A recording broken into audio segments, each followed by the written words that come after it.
Do you all have a show that you all loved watching when you all were growing up? Anyone doesn't have a show that they loved? I'm going to take that as everyone has a show. Allow me to show you the show that I was obsessed with.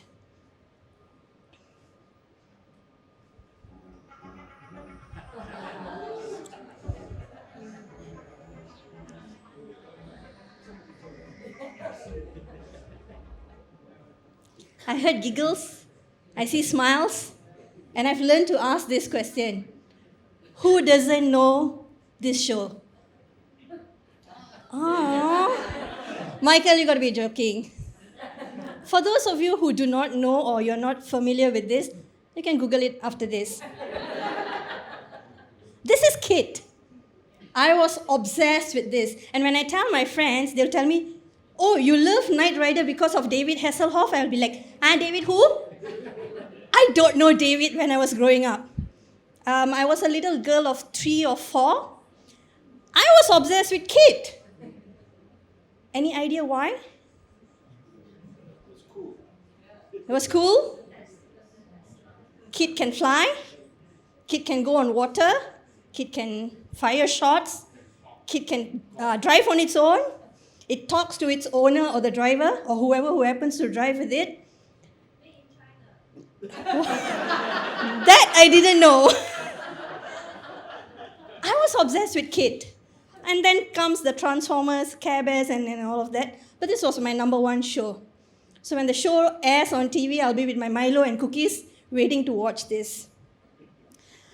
Now, this is an image that I managed to dig up.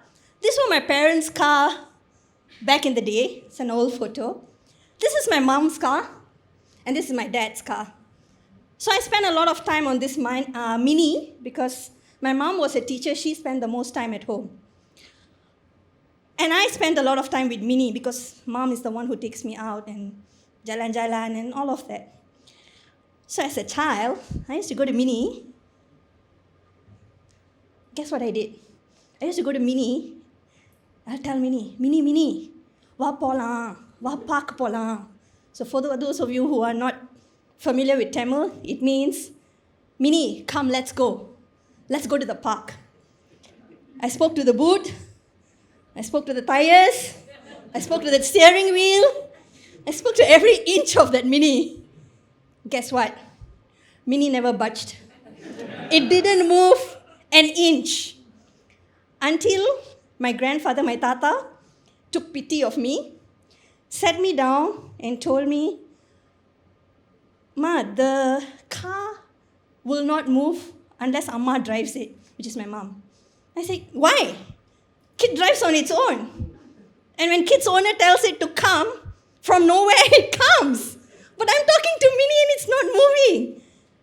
And I was devastated on that day to find out that cars do not move on its own unless it has a driver who tells it to move. I was devastated that Smurfs were not real. But it was amazing that technology even had Smurfs back then. But here's the fact. Cars didn't talk back then. I wish my grandfather was alive so that I can go and tell him, Tata, the car talks! The clock talks. My watch has the audacity to tell me my blood pressure or my heartbeat is irregular at times. Decades later, technology has changed so much. And here's a question I've mingled around earlier, and I know a lot of trainers, speakers, coaches, facilitators in the room. How do we train, speak years ago, decades ago, and how do we do it today is different. With the existence of technology, AI, digitalization. And what's the one thing that's different between years ago and today? What is it that digitalization, AI, technology is doing? Helping us. I'm sure a lot of us are using Google, AI, ChatGPT, Copilot, whichever it is, to help us. To engage with our participants, our clients. The one thing that technology cannot do for us is the human connection. You can have the best ChatGPT, the best co-pilot, the best prompts, but your relationship, our relationship with our participants, it's only us who can do that. And here's a simple question I have, and a reality check. If someone were to check out, and I challenge you to do this after this, if you were to search trainer, whether it's leadership, communication, or whichever, are you one of the 20 that's going to be found among the 18,000 accredited trainers in Malaysia? Will you be one of them? Because that's a competition that we, as coaches, facilitators, trainers, have. And in a lot of my engagements in the last couple of years between employers and trainers, employers will say, we can't find good trainers. And I'll be like, ada 18,000 weh. And they'll be like, no, we cannot find good trainers. I'm generalizing. There are awesome good trainers. And then I have trainer friends who says, we can't get jobs. Technology is taking over. We don't have enough jobs. Oh, year-end, sure time is low. Oh, Chinese New Year. Oh, it's Puasa time. But there are trainers who are doing an awesome job. Why is this happening? And I've also come across challenges of people from the industry who said, but I've got the qualification. I've got 23 years of experience. I have 11.25 certifications. I'm the best for this program. I've got the experience. Oh, I have worked in the industry. I have all the skills necessary. It may be true. I used to be in the shock sendiri moment thinking that gratitude is the most important element in mankind, for mankind.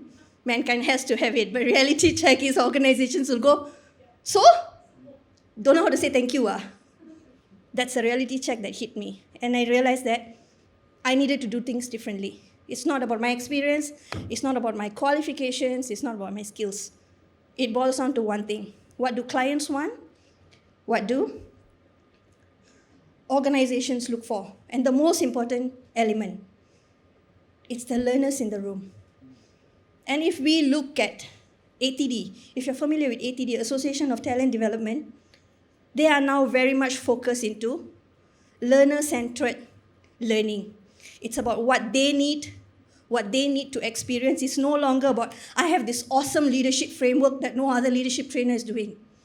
I have this communication skills module that is so important for exec. And then clients go, but that's not what we need. That's not solving our problem. And I came up with something that, from my experience, could help you stand out. And if you think back later, think about your own experiences. What has your client told you about your experience with them? And is your experience all about, number one, someone looks for proposal, you submit proposal, client accept, go and train, balik, give feedback report. What if you think beyond? And what if you think there is a map that you can follow? And I've put it into 6 experience stages. If you look at it, we begin with first impressions. How do we discover and design with our clients? How do we do confirmation? Even before we attend the class on that day, how do we start engaging with them? How do we do the delivery on that day? How do we do post-learning? And after our training, our session, facilitation, coaching, whichever it is, how do we get called back because we stood out? We appreciated them. They appreciate what we did on the class, in the class, for them. And what matters the most was their experience with us that will make them call us back. So my dear friends who are trainers, speakers, facilitators in the room, my question to you is, how do you want to be remembered? By your client, the person who called you, the organization itself? Are they going to say, yes, he or she was awesome? Or are they going to say, yeah, it was a good session? How do you want to be remembered? With that, ladies and gentlemen, my name is Bavani Periasamy, your gratitude advocate.